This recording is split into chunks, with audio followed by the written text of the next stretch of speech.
हम भोजपुरी बिरहा गायक कलाकार राधे श्याम यादव और हमारे साथ हारमोनियम पर संगत कर रहे दीपक भाई और ढोलक पर अशोक भाई और कोरस कर रहे हमारे बड़े भैया मुंशी लाल यादव, मुन्ना भैया, संतोष भैया। आप बड़े भाई घनश्याम भाई के देखरेख में यह गीत हम भेज रहे हैं। हमें आशा नहीं पूर्ण विश्वास है आप सभी लोगों को पसंद आएगी।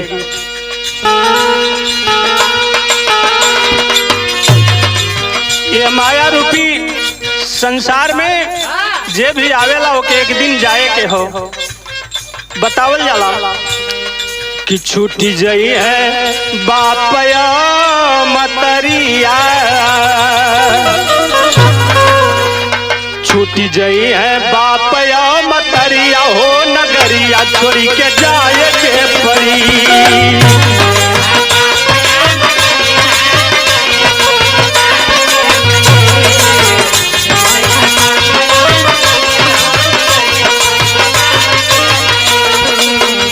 दीपक भैया और के छोड़ के जाई,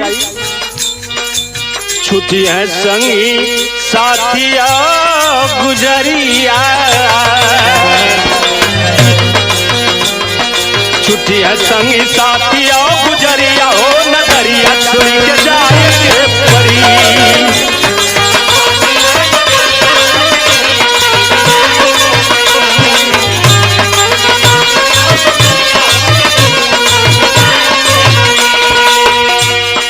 माटी का शरीर हो घनश्याम भैया, एक दिन माटी में मिल जाई, यही लिए बतावल जाला का केतनो की आई बक्यों के दूध घी मलाई,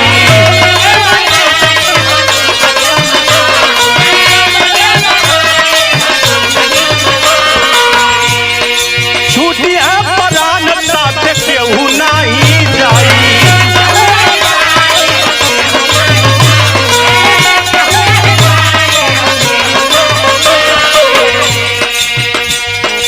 छूटी जई है माटी के शरीरिया, यह नश्वर शरीर है, एक दिन सभी को छोड़ के जाना है, इसलिए हम कहते हैं क्या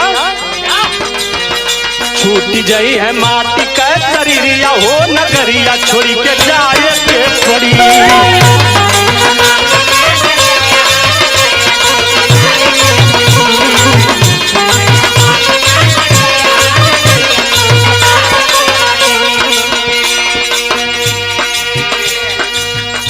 वीरेंद्र भैया, इंसान जब जन्म लेला तो उस समय बड़ी खुशी होले, खुशी में लोग करे लंका। दीपक भैया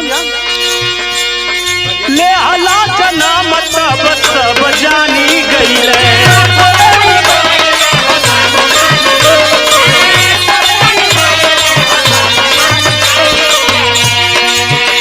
अरे टोलवा महलवा में लड्डुआ बटहिले,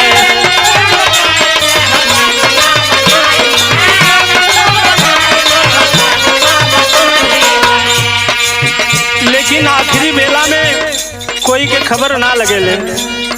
निकसल परान केहू ना पवल खबरिया,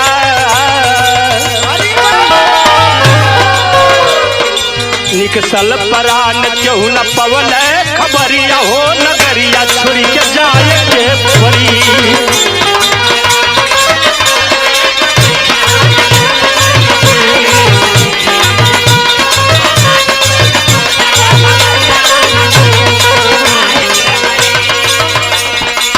नीलेश भैया अगर क्यों बहुत बनौले रहला तो के मिलेला का मिलेला होई है नसीबत कब मिली है कफनवा,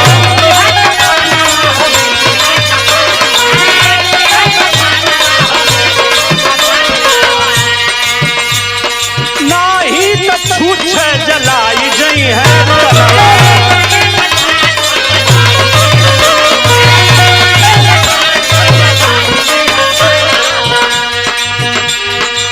अरे तो छूटी जई है महला तरिया,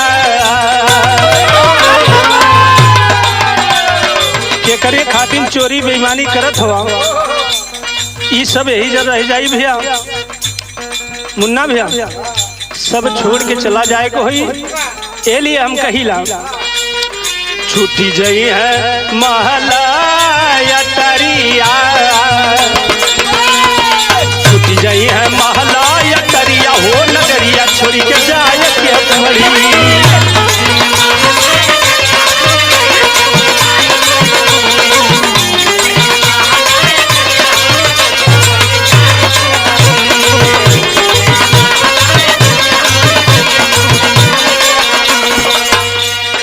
आखिरी लाइन में हमारा कहना हो, सजेशन हो सबके बदे कि 2 मिनट का समय निकाल के वह परम पिता परमेश्वर के याद कैला, मुक्ति बन जाई भैया। यही लिए हम बताइला भूला भगवान के न कैला भजनिया,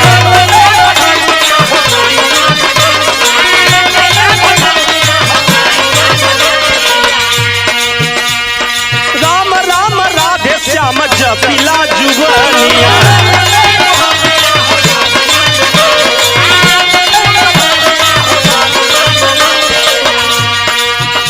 अगर भगवान का नाम ले लेबा तो हर मुक्ति बन जाई। यही लिए हम बताइला कि मिली जई है जीवन के गठरिया, मिली जई है जीवन के गठरिया हो नगरिया छोड़ी के जाए के पड़ी।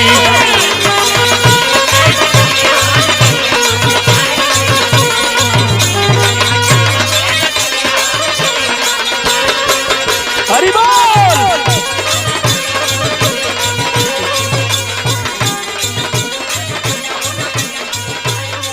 बड़ी